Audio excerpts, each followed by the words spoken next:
Bienvenidos queridos amigos a esta nueva edición de nuestro concierto.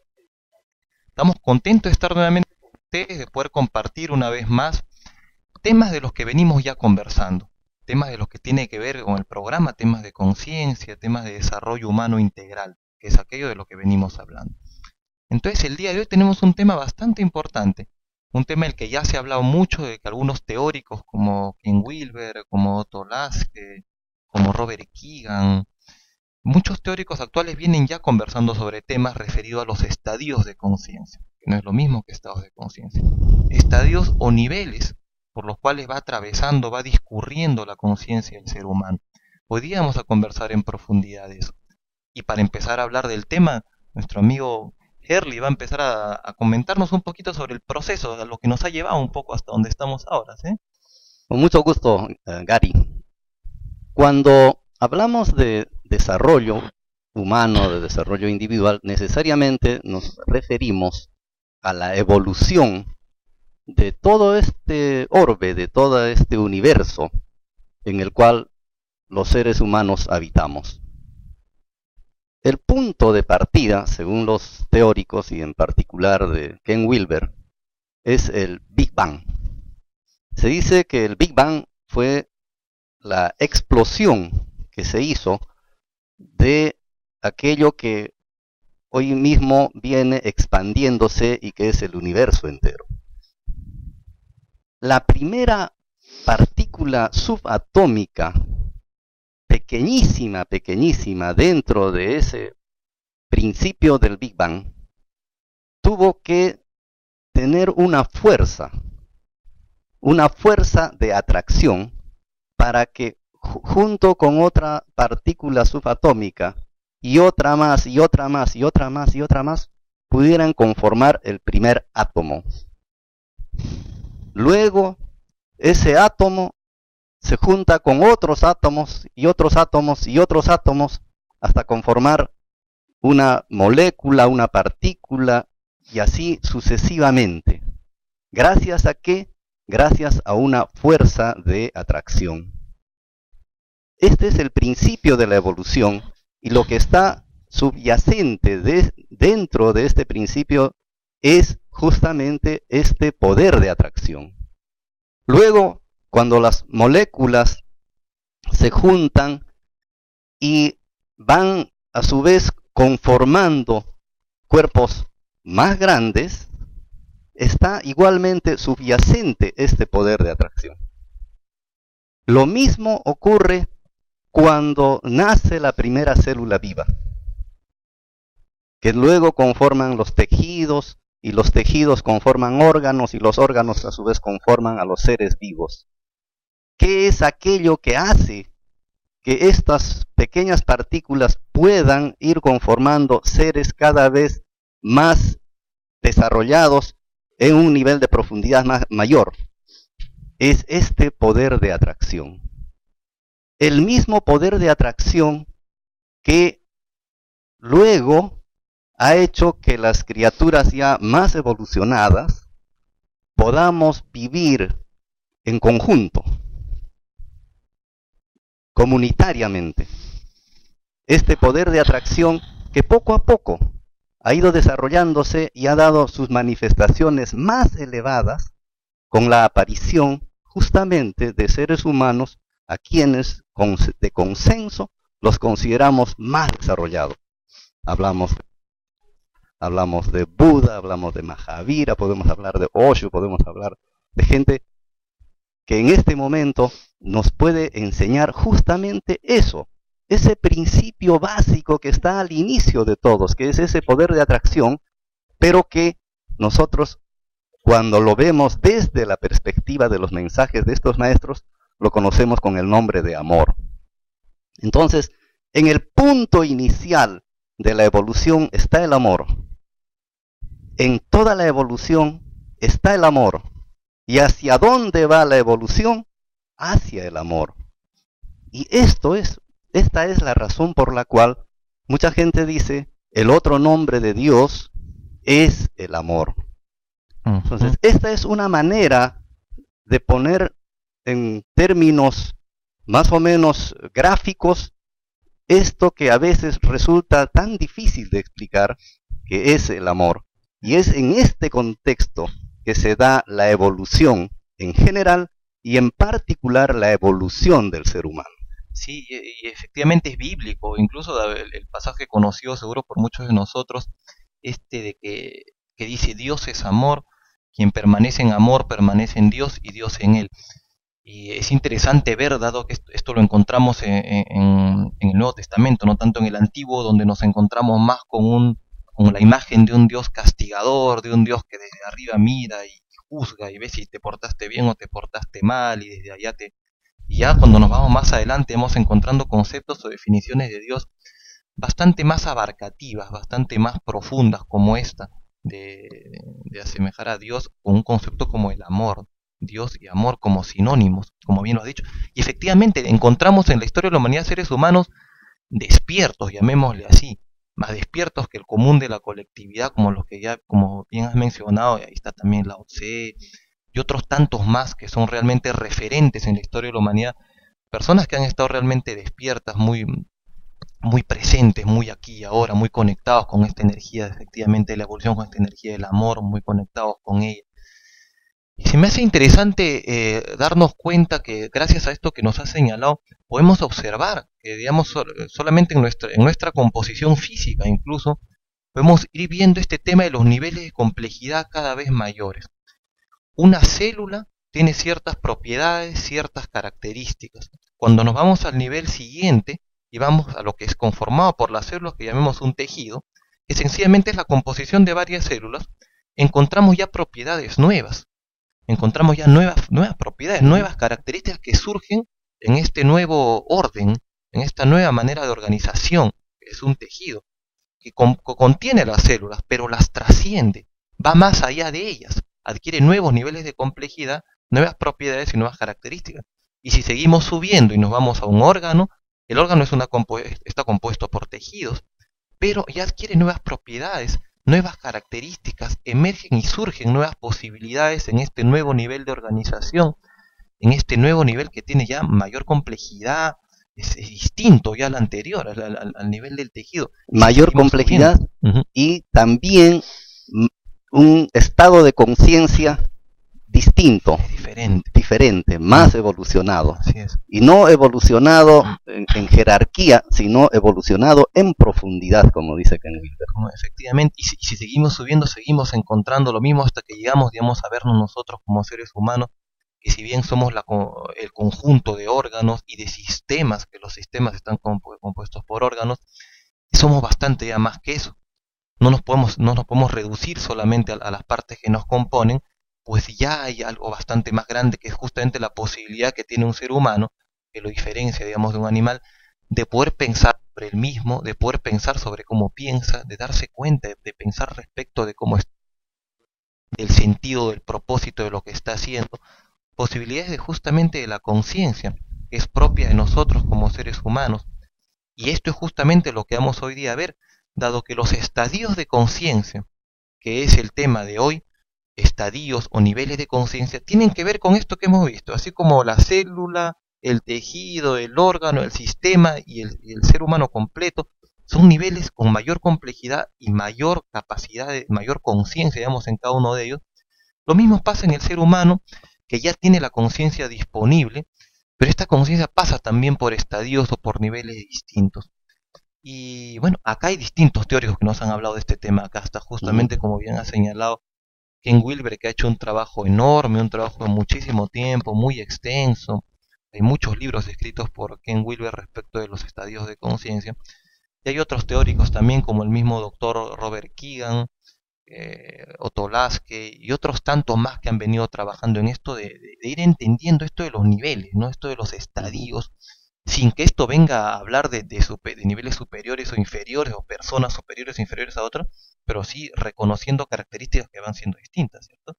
Efectivamente, muy interesante remarcar esto último que tú dices, porque comúnmente a veces cuando reconocemos a alguien que está mucho más conectado con esta energía primaria que es del amor, ¿no? Podemos ponerla en un pedestal y empezar a considerarla alguien totalmente ajeno a nosotros y además inalcanzable, cuando en el principio somos lo mismo. Esa energía subyacente del amor en potencial está en cada uno de nosotros. Lo único diferente es que otro ser humano probablemente ha hecho actividades o simplemente ha dejado que ocurran cosas para que avance en su nivel de comprensión en profundidad. Ha ido evolucionando de algo que ha estado en un primer momento muy superficialmente a algo que luego está en una profundidad mayor. Es como un proceso de que ha ido despertando esto que ya estaba ahí presente, ¿no? Exactamente. Eso que ya estaba ahí, dado que entendemos que en potencial está ahí, digamos, nuestro potencial completo está presente en todos. Y esto de ir creciendo en conciencia tiene que ver con ir dándome cuenta o ir despertando a esa realidad que está ya ahí, que no hay, en la que no hay nada que cambiar.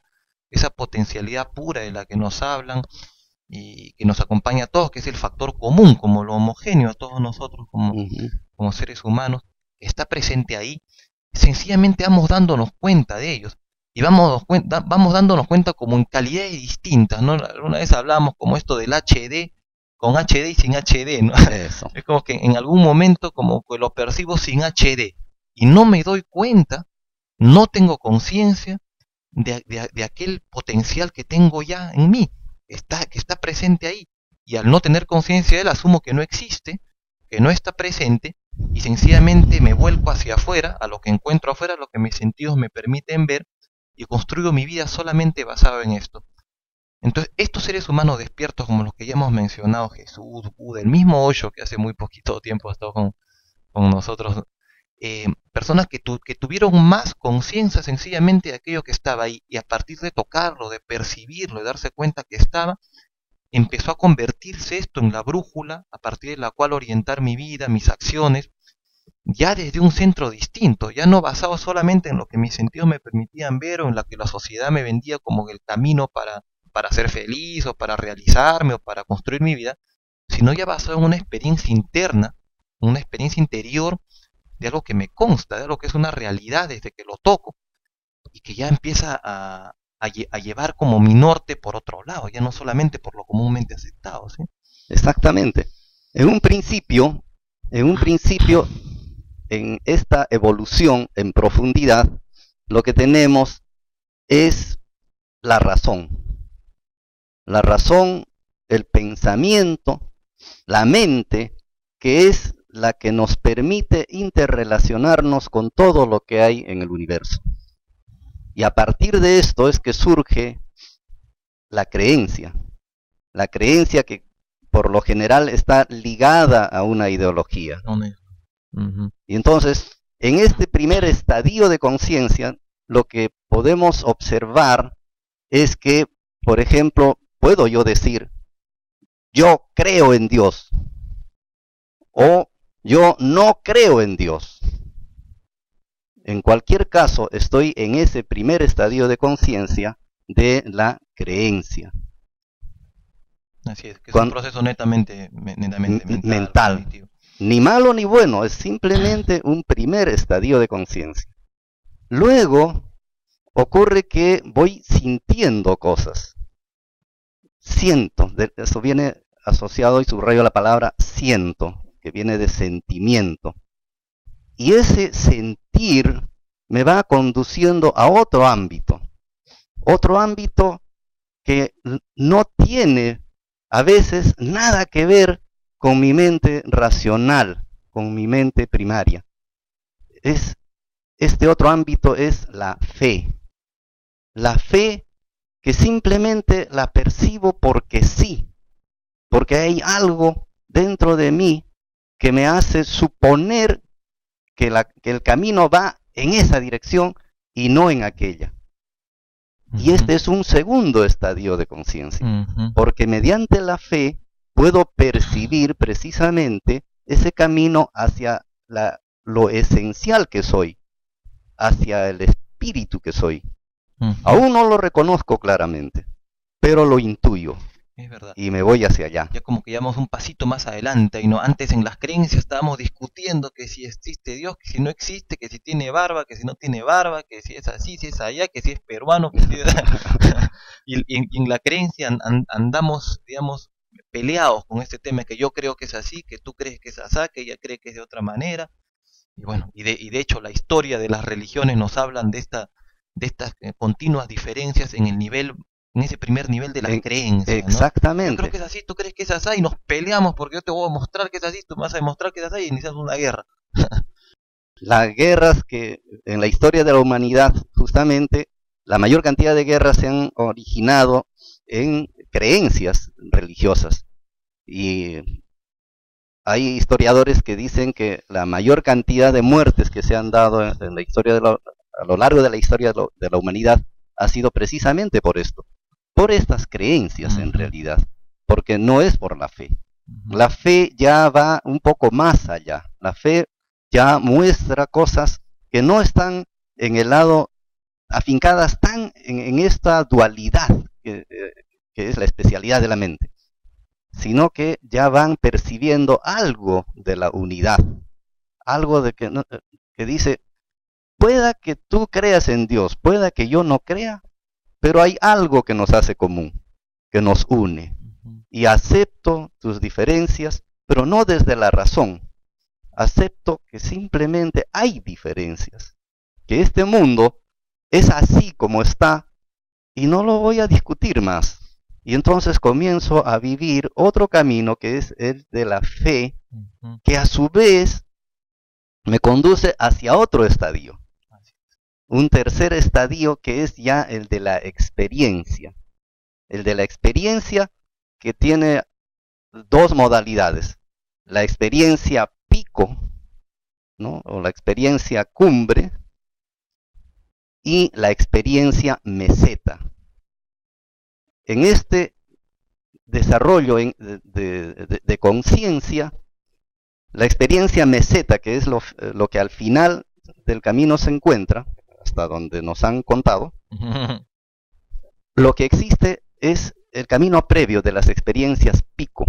Las experiencias pico son las experiencias de volver a la fuente, de ser esa unidad que es capaz de observar este mundo de la dualidad, pero no desde el lado del intelecto, sino desde el lado de la experiencia total, general, percibiendo, sintiendo, pensando y a la vez sin que nada de eso ocurra, como un testigo.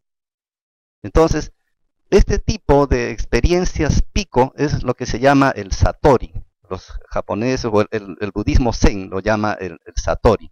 Bueno, se desarrolla en Japón. Entonces el budismo zen que le llama el satori y que grafica muy concretamente lo que son estas experiencias pico. Pero como toda experiencia pico es algo que se eleva y luego que baja. Y que al tener ya un conocimiento de esto, entonces al tener una experiencia de todo esto, entonces se puede volver a repetir, se puede volver a propiciar otra experiencia pico y otra experiencia pico y otra experiencia pico hasta que se pueda hacer una experiencia meseta constante. Estable, exactamente. Y allí creo que valdría la pena que podamos hablar de estos niveles de evolutivos de conciencia, ya vistos más desde un lado científico. Tal vez puedas explicarnos eso. Muy bien, entonces el doctor Robert Keegan, específicamente él, es quien hace este estudio, este análisis de los niveles o estadios de conciencia. Un estudio largo de muchos años. Y él llega a concluir que el ser humano, dentro de este discurrir de conciencia, en este darse cuenta, ir despertando a darse cuenta de su potencial total que está disponible ya, transcurre por 5 niveles o por 5 estadios. Y estos 5 niveles, como lo podemos ver en el gráfico que estamos mostrando, son 5 niveles que se van dando en la medida que el foco de atención o la conciencia de la persona se va moviendo de uno mismo hacia los demás. Y pasa de los demás a uno mismo, y regresa hacia los demás y vuelve a uno mismo. Es un ir y venir entre un foco de atención que está en mí luego se mueve hacia los otros, hacia los demás. Entonces, el primer nivel de conciencia que identifica Robert Keegan es el nivel infantil, el nivel de un niño, donde evidentemente, incluso en el cuadro no se ve porque él empieza a estudiar desde el nivel 2. El nivel primero está evidentemente enfocado en los demás, porque el niño desde muy pequeñito es totalmente dependiente de sus padres. Es más, se sabe por los estudios de Jean Piaget en el tema de la psicología del desarrollo, que él se percibe uno con ellos, se percibe fusionado con sus padres, incluso cuando es muy muy chiquito, no distingue los límites de su cuerpo físico con respecto a los límites de su mamá o su papá, entiende todo como una sola cosa. Ese sería el nivel 1 de desarrollo, donde toda la atención está puesta en los demás. Es más, no puede ser de manera distinta en ese inicio. En el nivel 2, que es la segunda etapa que de alguna manera está relacionada, podríamos vincularla con la adolescencia del ser humano, esa etapa donde nos revelamos, donde queremos todo para nosotros, donde podemos tener una mirada algo egocéntrica, enfocada muy en mí. Efectivamente, el foco de atención está puesto en uno mismo. Si bien al principio, en la etapa 1, estaba puesto en los demás, en mi papá y mi mamá, ahora en la etapa 2, mi foco de atención está puesto en mí. Y yo soy mi punto de referencia, el punto a partir del cual gira todo lo demás. Entonces entiendo todo el resto, el mundo, las personas, todo como recursos, y lo veo como recursos para lo que yo necesito. Una mirada que podríamos entender como egocéntrica, adolescente, la que busco yo conseguir cosas, y yo soy el centro de todo. Evidentemente no está necesariamente relacionado con una edad cronológica en el ser humano, pero se puede vincular con la adolescencia, se puede relacionar con esta etapa donde hay mucho enfoque en mí, solamente yo, y todo tiene que girar en torno a mí, ¿no? Cuando trascendemos esta segunda etapa, hay como un tránsito en que la persona se da cuenta y dice, mira, a ver, parece ser que no voy a poder conseguir resultados solamente basándome en mí, parece ser que necesito también de los demás. Parece ser que necesito encajar en este sistema, en esto que llamamos sociedad, y necesito encontrar un rol, un lugar, ubicarme dentro de esta sociedad. Entonces, este adolescente que solamente se enfocaba en él y que miraba solamente su ombligo, ahora ya dirige la atención hacia afuera y se mueve la atención hacia los demás y empieza a entender que necesita encajar. Encuentra un trabajo, encuentra un lugar, encuentra un rol y termina encajando. Termina siendo una parte del sistema social que ya entendió que necesita ser parte de él. Y entonces, en este tercer nivel de conciencia, nivel o estadio 3, la persona se vuelve socialmente adaptada, socialmente correcta. Es una persona muy bien encajada dentro de la sociedad. Y es importante recalcar que hasta este tercer nivel de conciencia, según los estudios, hay un grueso de personas que llegan hasta acá. Un 75% más o menos de la población que llega a este tercer nivel de conciencia y queda ahí. Y esto tiene mucho que ver con el hecho de que, digamos, la sociedad o el sistema como tal tienen todos los mecanismos desarrollados para que pasemos del nivel 1 al 2 y del 2 lleguemos al 3. Que no nos quedemos en ese nivel egoísta de pensar solamente en mí y lleguemos a adaptarnos a la sociedad y seamos personas correctas socialmente. Ahí están las leyes para esto, ahí está la misma educación, nuestro mismo sistema educativo que lleva de alguna manera a esto de acá. Todo estandarizado. Como todo estandarizado, como todo armado, como todo diseñado para que lleguemos hasta ahí, ¿no? Lo curioso para mencionar es que ¿por qué tantas personas llegan y se quedan solamente en el estadio 3? Es porque también el sistema que empuja hasta a que lleguemos ahí también hace lo necesario para que no pasemos de él. Porque una persona que ya sale del nivel 3 es una persona que ya empieza a pensar por sí misma. El sistema se autoprotege ahí. Así es. El sistema tiene sus mecanismos para autoprotegerse, desde los sistemas legales, educativos, todo el sistema tiene sus subsistemas. El mercado. El mercado, el sistema económico. Ok, en fin, hay quienes ponen también allá las religiones, al sistema económico, todo lo que hace que el sistema se mantenga, se sostenga como está, ¿no? El status quo, ¿no? Exacto. Status quo. Entonces, hasta ahí el nivel 3. ¿Qué pasa cuando una persona ya saca la cabeza un poco de este estadio común y se mueve a un nivel 4? Regresa nuevamente el foco de atención a él mismo. Este foco de atención que se fue hacia los demás para volverse socialmente adaptado, ahora regresa a él y empieza a darse cuenta, oye, mira, yo no estoy de acuerdo con tal cosa. Yo no creo que las cosas deben ir por tal cauce. Yo creo que las cosas deberían moverse por un lugar diferente. Yo siento algo distinto. Todos piensan de determinada manera, yo pienso diferente. Yo siento distinto. Para mí tal cosa es importante. Tal valor, tal principio para mí debiera dársele un lugar mayor y no se le está dando. Entonces acá empieza a haber un encuentro con esta brújula interior, con estas cosas que en coaching le llamamos valores.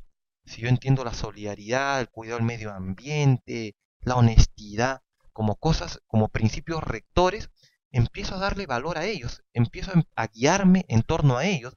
Y si estos valores propios discrepan de lo socialmente común, de lo que encuentro en mi entorno, ya deja de ser importante para mí lo que pasa afuera, porque este pasa a ser ahora mi centro.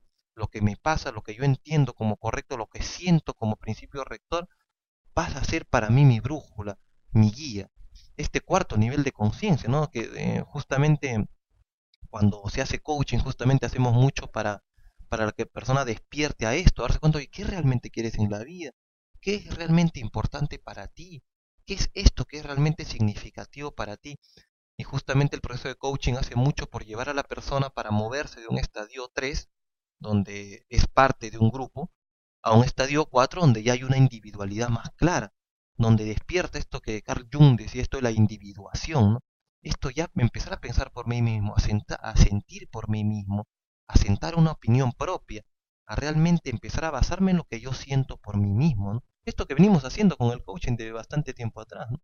Efectivamente, y en este nivel justamente es cuando se usa esta energía del amor, porque esta energía que es en el nivel 3 está dirigida hacia afuera, en el nivel 4 esta energía se hace como una especie de una lupa, ¿no? Que hace que concentre esa energía en un solo rayo hacia mí mismo, y es hacia mí mismo justamente a la altura del corazón, porque es a partir del camino del corazón que se empieza a reconocer el mundo.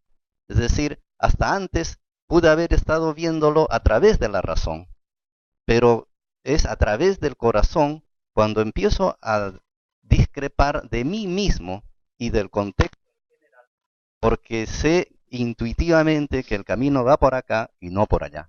Efectivamente, efectivamente. Es muy bonito ver esto porque justo cuando trabajamos haciendo coaching encontramos muchas personas que están en este tránsito de pasar de etapa 3 a etapa 4. E incluso el doctor Kian nos señala que hay 4 subetapas para pasar de la 3 a la 4. Y primero cuando recién hay este despertar, este sentir, ¿no? Que, oye, ¿sabes qué? No estoy satisfecho con esto, como que siento que quiero algo diferente. Luego hay un darse cuenta ya de a dónde se quisiera mover. Él le llama como que se abre la ventana, dice Kian, se abre la ventana y ve a dónde se quiere mover. Luego empieza como a cruzar el puente, empieza a transitarlo ya. Él dice, primero hay como un abrir la ventana, luego hay una etapa como de conflicto, dice Kian. La persona dice, oye, pero me quedo acá, pero acá mi vida está cómoda, está todo arreglado, oye, pero siento que quiero moverme hacia allá. Hay como esta etapa de conflicto, si me quedo allá o si me muevo para allá. Luego viene esta etapa de cruzar el puente, donde la persona ya empieza a moverse, empieza a tomar decisiones, acciones, empieza a mover hacia lo nuevo, hacia lo que siente, que es lo que su corazón le dice, donde siento que me quisiera mover, así la lógica y el sistema y todo el mundo me diga que no, de adentro empiezo a sentir que va por ahí, que quiero ir por ahí, que mi vida necesita estar por ahí. Cruzo el puente hasta que finalmente me estabilizo y me quedo ya en la siguiente etapa, que es la etapa 4, donde ya empiezo a operar ya a partir de mi brújula interior. Ya mis valores son los que guían, mi sentir es el que guía, la apertura de mi corazón me permitió darme cuenta de dónde me quería mover y me moví hacia allá y ya estoy instalado ahí. Pero ahí no se termina todo, ¿no? Ahí no se acaba todo, porque esta etapa 4 es la penúltima, y de acuerdo a lo de Keegan, luego viene una etapa 5, donde curiosamente el foco de atención que estaba en mí, en mis valores, en quién soy yo, regresa nuevamente afuera. Cabe destacar acá que no se pierde lo anterior. Una persona que llega al estadio 5 no pierde lo del estadio 4, lo del estadio 3, lo del 2, lo del 1, sino que lo incluye y lo trasciende. Así como la célula, teníamos el tejido que incluía la célula y la trascendía, el órgano que incluía el tejido y lo trascendía, igual. El estadio 5 incluye y trasciende al estadio 4, el 4 incluye y trasciende al 3 y así sucesivamente. Entonces, en el estadio 5, la persona tiene sus valores firmes, los está enraizado en ellos, pero ahora ya hay la posibilidad de darse cuenta que es que es parte de un sistema integrado. La persona despierta a darse cuenta que es uno con todo, no solamente con todas las personas, sino con todo el cosmos, con todo el mundo, con todo lo que existe. No solamente es un darse cuenta intelectual, sino es un despertar a eso. Es una vivencia. Es una vivencia. Es una vivencia en la cual todo aquello que antes le preocupó, la dualidad que lo tenía capturado, de pronto desaparece. Y no es que desaparezca de una manera separatista, sino que se entiende y se comprende que todo eso que está allí, que antes le parecía injusto, malo, etcétera, etcétera, de pronto termina siendo perfecto. Todo está bien, todo está en orden, todo es el todo. Y no hay nada que esté de más ni nada que falte. Entonces, este es un estadio en el cual el observador es lo observado. Y lo observado es a la vez el observador. Es el estadio de la unidad. De la unidad, de esa conciencia de unidad de la que nuestro amigo Emilio Carrillo nos habla, de la que todos los místicos en la historia de los tiempos nos han hablado, de este encuentro con sentirse uno con todo lo que existe, con percibirse como uno con todo, como que se pierde esta visión de separación con otras personas, con los demás, y donde el amor efectivamente es la única posibilidad que existe, donde ya no hay posibilidad de hacer daño a un tercero, a otro, pues sé que soy uno con él, con lo demás, y el amor es la única respuesta y lo único que puede emerger en ese quinto nivel de conciencia. Entonces, este sería como el punto del que ya nos han hablado tantas tradiciones y que hoy día lo podemos entender como un estadio al cual vamos llegando a un despertar, ¿no? Y hacia el cual nos dirigimos todos. Y la invitación a nuestros amigos televidentes es a reflexionar sobre esto. Esta es una misión que nos corresponde a todos. Cada uno de nosotros tiene su propia misión personal, pero hay algo que es una misión colectiva que nos corresponde a todos, y es ir avanzando en estos estadios de conciencia para poder reintegrarnos a la unidad. Es verdad que estamos empezando desde puntos de partida que son más egocéntricos, como dice Ken Wilber justamente, ¿no? Lo egocéntrico se convierte en etnocéntrico, lo etnocéntrico en lo mundicéntrico, luego viene lo multicéntrico, hasta llegar a este punto de que según Keegan es el quinto nivel, en el cual el todo es el uno y el uno es el todo.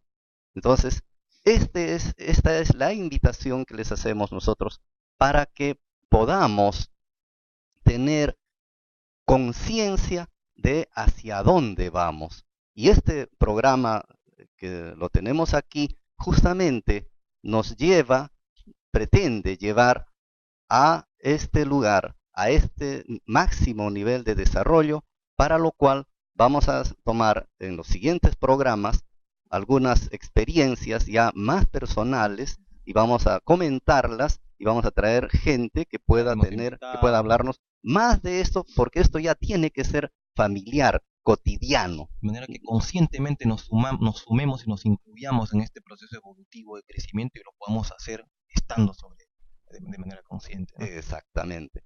Bueno, amigos, muchísimas gracias por haber estado con nosotros en este programa y será hasta la próxima. Adiós. Imagine there's no heaven. See if you try.